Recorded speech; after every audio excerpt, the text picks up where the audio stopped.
ശ്രീ മോഹൻ വർഗീസ്, ഇന്ന് ഇന്ത്യയുടെ parliamentary party യോഗമായിരുന്നുവല്ലോ. അതിൽ BJP മുഖ്യമന്ത്രിമാർ പങ്കെടുക്കുകയുണ്ടായി. പിന്നെ ഇന്ത്യയുടെ സഖ്യകക്ഷികളുടെ പ്രധാനപ്പെട്ട നേതാക്കൾ ഉണ്ടായിരുന്നു. പിന്നെ ഇപ്പോൾ തെരഞ്ഞെടുക്കപ്പെട്ട അംഗങ്ങളും ജനപ്രതിനിധികളും ഉണ്ടായിരുന്നു.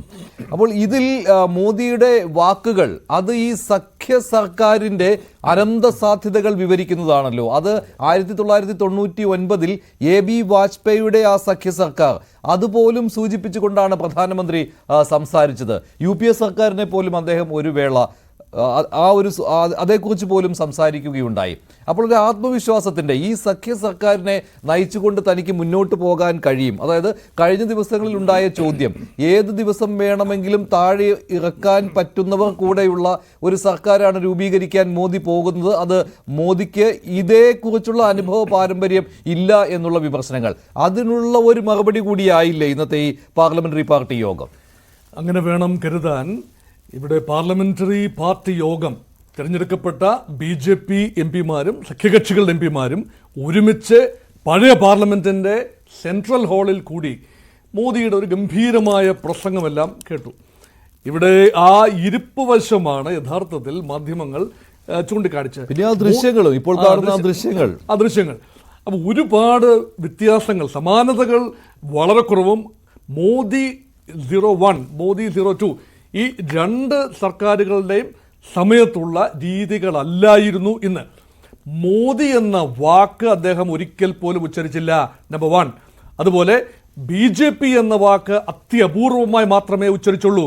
അവിടെ എല്ലാം ഉപയോഗിച്ചത് NDA എന്ന വാക്കാണ്.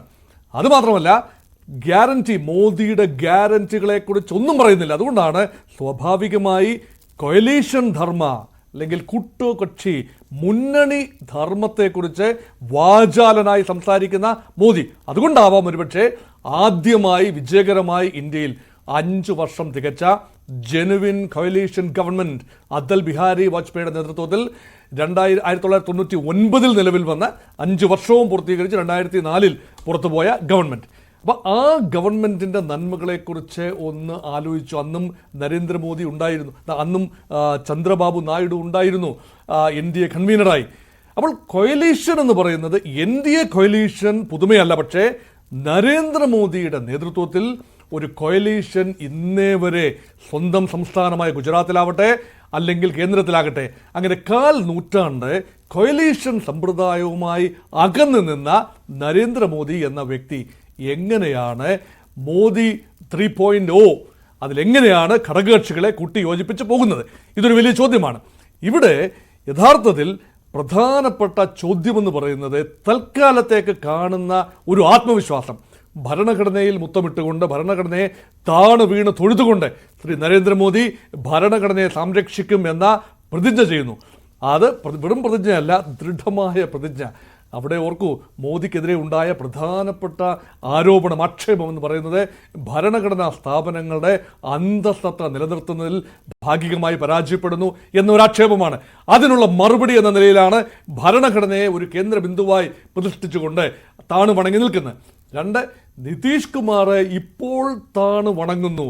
കാല് പിടിക്കുന്ന, അല്ലെങ്കിൽ കാലിൽ തൊട്ട് വന്നിക്കുന്ന നിതീഷ് കുമാർ അതേ കാലുകൾ തന്നെ ഭാവിയിൽ വാരാനുള്ള ഒരു തയ്യാറെടുപ്പാണോ?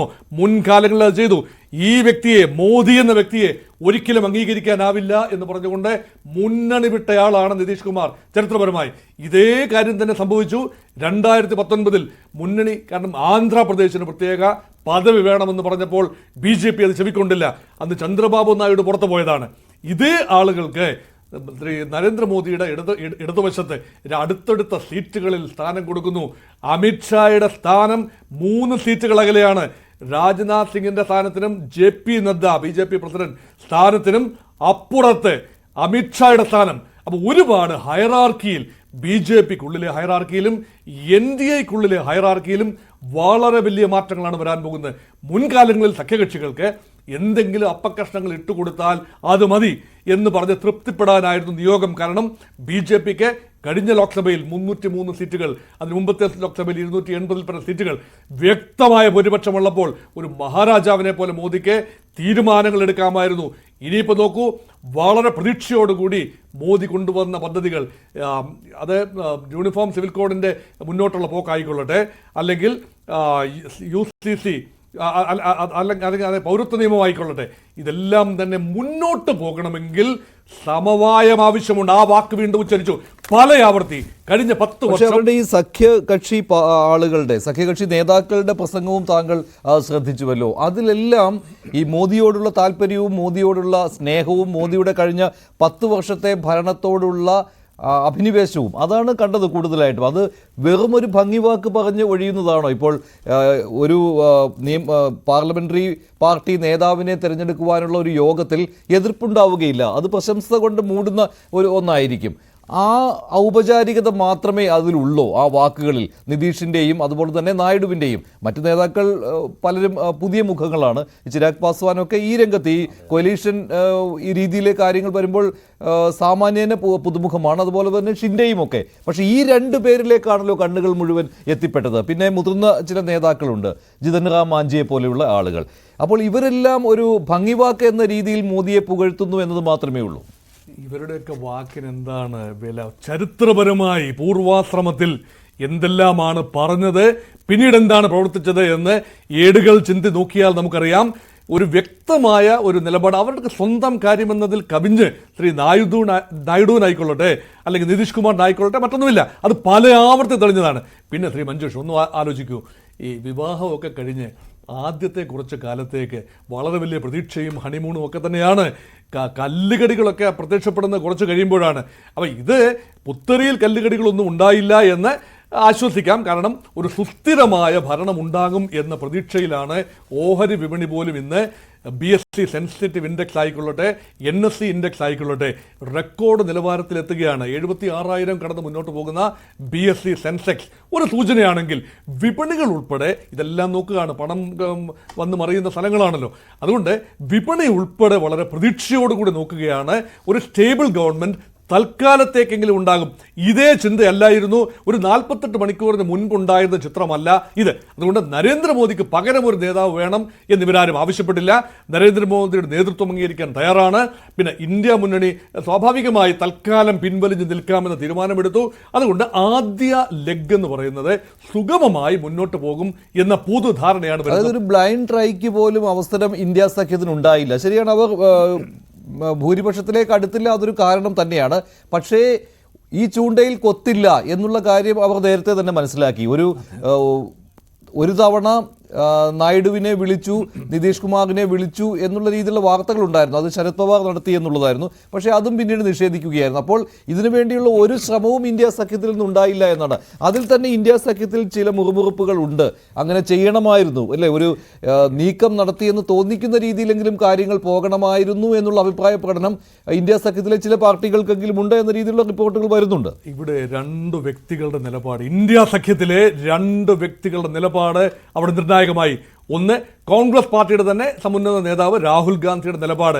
ഇപ്പോൾ വേണ്ട, ഇപ്പോൾ ഒരു പരിഹാസ കഥാപാത്രമായി, ഒരു ന്യൂനപക്ഷ സർക്കാരിന്റെ നേതാവായി അല്ലെങ്കിൽ തട്ടിക്കൂട്ടിയെടുത്ത ഒരു മുന്നണിയുടെ നേതാവായി തൽക്കാലം അവരോധിക്കപ്പെട്ടാൽ, അദ്ദേഹമോ കോൺഗ്രസ് പാർട്ടിയുടെ ഏതെങ്കിലും നേതാവോ അവരോധിക്കപ്പെട്ടാൽ താൽക്കാലിക ലാഭമുണ്ടാകുമെന്നല്ലാതെ ദീർഘകാല അടിസ്ഥാനത്തിൽ അത് നഷ്ടക്കച്ചവടമാകും എന്ന വിവേകം രാഹുൽ ഗാന്ധിക്കുണ്ടായി. അതൊരു കാര്യം. രണ്ടാമത്തെ വലിയ UPA കക്ഷി, INDA മുന്നണി കക്ഷിയായ അഖിലേഷ് യാദവ് 37 സീറ്റുമായി, അഖിലേഷിന്റെ കക്ഷി സമാജ്വാദി പാർട്ടി നിർണായകമായ ഒരു സ്ഥാനമാണ് ഇന്ത്യ മുന്നണിയിൽ. അഖിലേഷ് യാദവ് 8-ന് 7-നും എടുത്തിട്ടില്ല. അദ്ദേഹം പറഞ്ഞു വേണ്ട, let us wait and watch. പക്ഷേ കുറച്ചുകൂടെ ജൂനിയർ പാർട്ട്നേഴ്സാണ്, കുറച്ചുകൂടി സീറ്റുകൾ കുറവ് ലഭിച്ചവരാണ്. അത്യാവശ്യം ഉടനെ തന്നെ നമുക്ക് ശ്രമിക്കണം എന്ന രീതിയിൽ ഒരു പക്ഷേ മമതാ ബാനർജിക്ക് താല്പര്യം ഉണ്ടായിരുന്നിരിക്കണം, ഉടനെ തന്നെ ഒരു സർക്കാർ മാറ്റം വേണമെന്ന്. പക്ഷേ ഇതിനോടൊന്നും അനുകൂലമായിട്ടല്ല മൊത്തത്തിലുള്ള പ്രതികരണം ഉണ്ടായത്. ഒരു കാരണവശാലും ഇന്ത്യ മുന്നണിക്ക് അതിനുള്ള മാൻഡേറ്റ് ഉണ്ടായിരുന്നില്ല. കാരണം പ്രീ ഇലക്ഷൻ കോയിലീഷനാണ് NDA.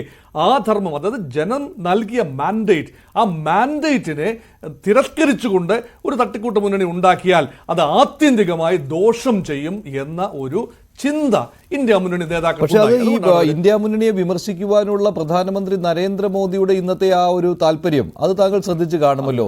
അത് അദ്ദേഹം പറയുന്ന ഓരോ കാര്യങ്ങളും, അതിൽ EVM-ന്റെ കാര്യം അദ്ദേഹം എടുത്തു പറയുകയാണ്. EVM ഇപ്പോൾ ജീവനോടെ ഉണ്ടോ ഇല്ലയോ എന്നുള്ള ചോദ്യം അദ്ദേഹം ഉന്നയിച്ചത് കൊണ്ടുചെന്നെത്തുന്നത് എവിടെയാണ്?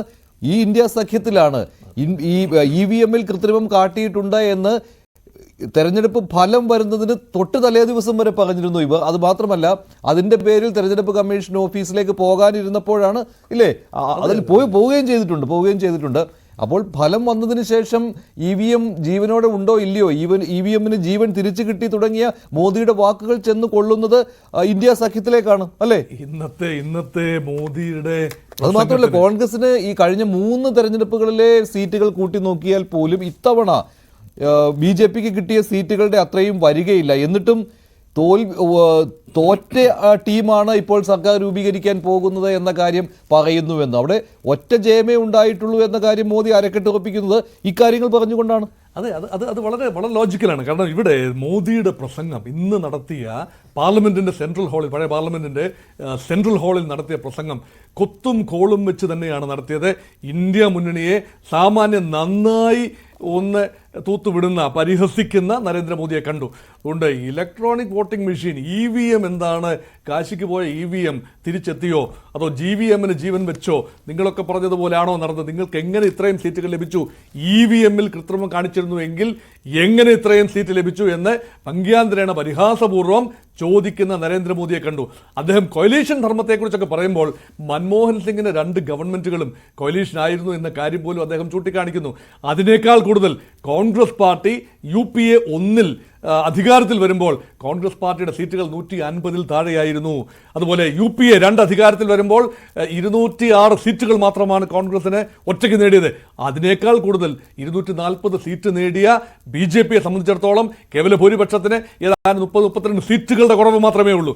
അതുകൊണ്ട് മാൻഡേറ്റ് BJP-ക്ക് തന്നെയാണ് NDA-ക്ക് ലഭിച്ച മാൻഡേറ്റ് എന്ന് ആവർത്തിച്ച് പറഞ്ഞ് ഒന്നുകൂടി അരക്കിട്ടുറപ്പിക്കുന്ന മോദിയെ കണ്ടു. അതുകൊണ്ട് പരിഹാസത്തിന്റെ തോതുകളൊന്നും തന്നെ മോദി കുറച്ചിട്ടില്ല. പക്ഷേ സഖ്യകക്ഷികളെ പുകഴ്ത്താനും വാഴ്ത്താനും ഒക്കെ മുൻ പതിവിൽ നിന്നും വ്യത്യസ്തമായി വളരെ വലിയ ബഹുമാനം കൊടുത്ത് പ്രധാനപ്പെട്ട സഖ്യകക്ഷികളെ വേദിയിൽ ചേർത്ത് പിടിക്കുകയായിരുന്നു.